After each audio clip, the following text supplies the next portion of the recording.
now. It's symmetric but open-ended. And when you break the boundaries we set, the classical model boundaries, when you go out of them, you start to get rotations and angularities.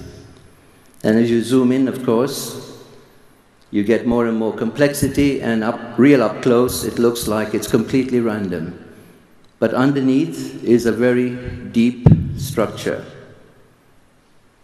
And what I like about this particular picture is there's the neoclassical building of the Serpentine, with its own rigors, its own value system, which we understand well, proportioned well. It has its own aesthetic that is pleasing. And then there's a new one. This is not a distortion. This is a new contemporary form of space that's unfolded. And the principal difference between these two forms is that the form on the right, the old model, the classical model, we always space the gap. When you come to design, you have a site, you set a boundary, you space the gap. This self-organizing center model starts to compile the interval. It's something very different that's going on. And so there is a pavilion that is a piece of architecture, a piece of sculpture, a piece of art, it's a piece of structure. It crosses many, many boundaries. And its principal character, I suppose, the unseen character, is a feedback trail. So I became interested, what is the minimum feedback? Conscious that these are complex forms, and I've always been intrigued by how do you get to the nearest to the mainstream work we do. So I thought, what is the minimum feedback of a straight line? And I thought it has to be a folded line, because immediately the break gives you left-handedness and right-handedness. And so the symmetry is a deeper coupling of asymmetries. And it's open-ended in that sense. And that came to light in a project I had, which is known to all of you, I hope, in Coimbra, where I had this crazy notion that the left and the right side of a bridge shouldn't meet. It was just an instinctive move standing by the Rio Mondego. And then, of course, there's a plaza in the middle, and the rationalizing of that ended up with a zigzag form. But there's a distinct left and right here. If you take this one and pivot it, you get the other side. It's like cutting me in half and turning it around. You get left and right repeating itself here. To accentuate that shift, it's a simple arch form in elevation, but it's on an extreme condition here. It's like a fascia, and then it goes to the other side. So that the bridge has this strange situation of a structure that appears to hold it up on one side, disappearing completely, emerging somewhere here to come back out. If you take a cut here, it falls over. Cut here, it falls over. But the displaced position keeps the overall symmetry and equilibrium going, but it's skewed. And at the center, when you go under with a boat, you look up, there is absolutely no support. It's just a bridge that flies counterintuitively at the midspan of 120 meters. There is nothing supporting it. It holds itself up. And then, of course, the transition gives us sculptural points, and the stepping aside gives a great, robust sort of masculinity to the form, which I then countered with a braiding element right along, because my interest all along was to not have the linearity of an assumption of a bridge, which is like a conduit, and no assumption is made of the space being made around you. You just go through a conduit to get from one side to the other. I wanted to change that with Coimbra, and to shift your longitudinal impulse to also combining it with a lateral draw. And that was done by folding the balustrades, striping the deck, and folding the balustrades also gave me a handrail that kinked in and out, which gave you personal space to the handrail. So unlike a ship handrail, which is just a common line that everyone comes up to, in Coimbra, the bridge, it positions around your waist. You have your private space. So the lateral you push from longitudinal to lateral, and I underline that further by coloring the glass, so that every meter of your footfall, you'll have yellow, red, pink, or blue following you. So like a DNA strand, the glass unfolds. There are only 4 panes. I won't go into the detail. It's been published. But it's a repeating, simple algorithm that keeps going like a kind of abstract origami. And you get these wonderful moments of reflection on the deck. And in the bright sun, it's clear glass with no carbon content, hardly any, so the colors just come through as body tint. I exaggerate the access of the bridge,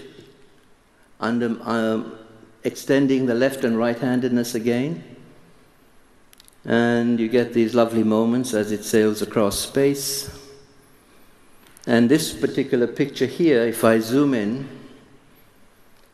by having the bridge structure on one side and the other side, as the sun moves across, the shadows recess the support, and it looks like a bridge that spans all the way across. You almost forget that exists. And at certain moments, there's a shadow line here where it offsets, and it looks like it does not meet. And as the sun sets, of course, the glass comes alive, sets fire to itself. Here comes back the ominous presence of how big the bridge really is, a 220-meter span, done for a miraculous $3.5 million. And then as night sets in, simple lights come on, and the bridge becomes neither kind of fantasy. It's lost sort of tectonic purpose by that time, and it's a braid of color in the night. And this, I'm very pleased with the effect of crossing Coimbra. It's a kind of narrative that material is giving me as I sequence myself. And very briefly, in Philadelphia, at the university where I teach, I did this bridge, which is a coiling in space. Again, I was seeking a kind of narrative of crossing, so that the space is being made around you while you're walking, and you're aware at every moment of how space is being compiled, so that the material sequence gives a narrative of travel. There's something else happening with the material form. And you will notice this is probably the first bridge in the world that has no beams. It's just a coil. And there is no top continuity at all. It's part of a strategy which I had in landscape terms, coming up a berm, and the landscape of grass, stone, asphalt, weaving across, and then unraveling and going into a car park. And the narrative diagram, if you like, is a stranded thing that suddenly comes together at a moment of crisis as it crosses the bridge, the railway lines, the Amtrak, and then spins itself into a form that's capable of sustaining load. And then it unwinds itself again. I find this kind of winding up, winding down, the sense of a gathering pace, all very important in terms of tectonics. So it looks like a bridge, but it's really a coil in space.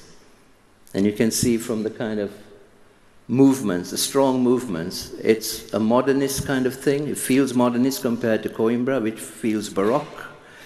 Yet it's not a spacing of the gap. It's based on no assumptions of the classical or the distorted model conceptually. It's compiling itself.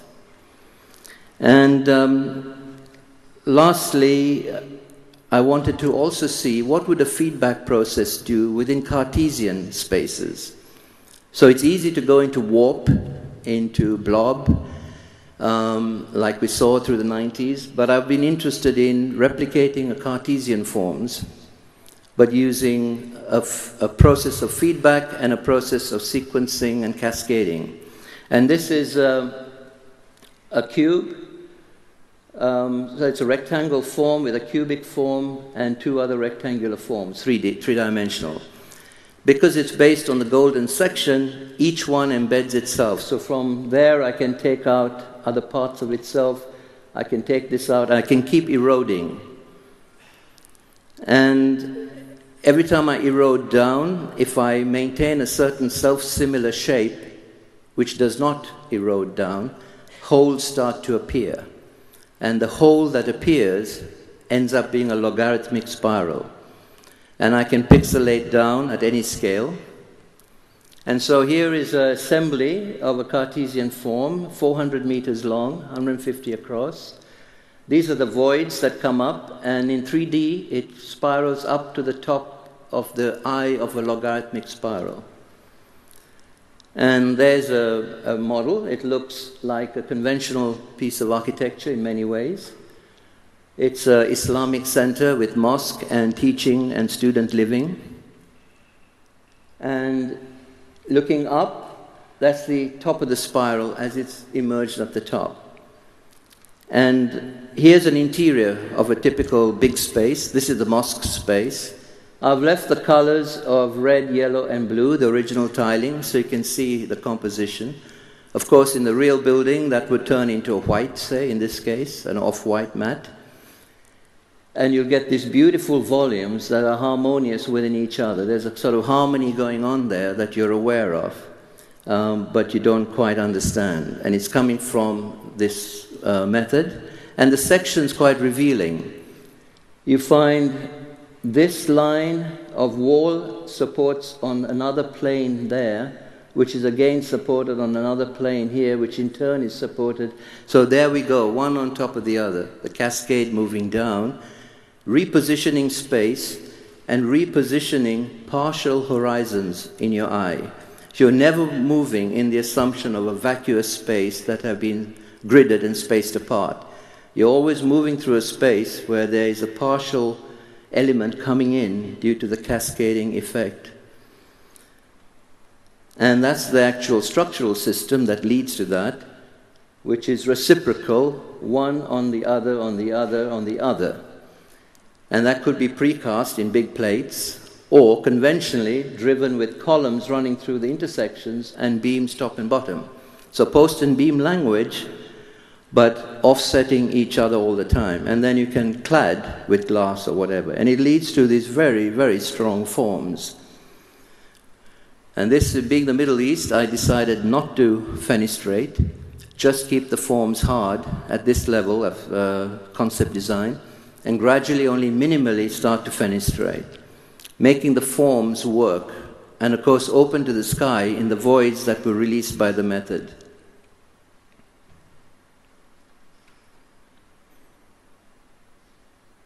And that's looking up at the spiral.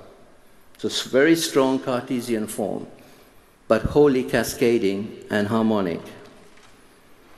And the voids can keep the memory of the extraction by replicating through the screens the actual patterns. And then, because of the erosion again, any big ceiling like the mosque, if I wanted to go away from the Alhambra-like modeling of ceiling in Islamic architecture, I can pixelate.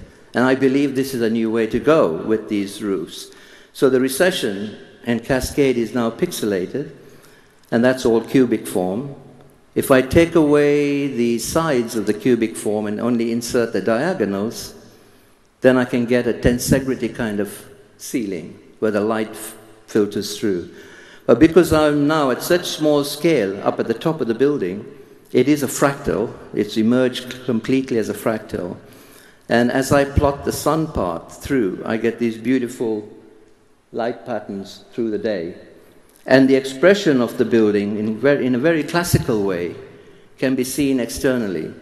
So you get the very strong first volumes coming out, the big moves, subdivided on the skin only, but they're the first moves. Then the second tier of moves, finally fractalizing literally at the top. And this is the deep structure underneath. You never see it, never aware of it.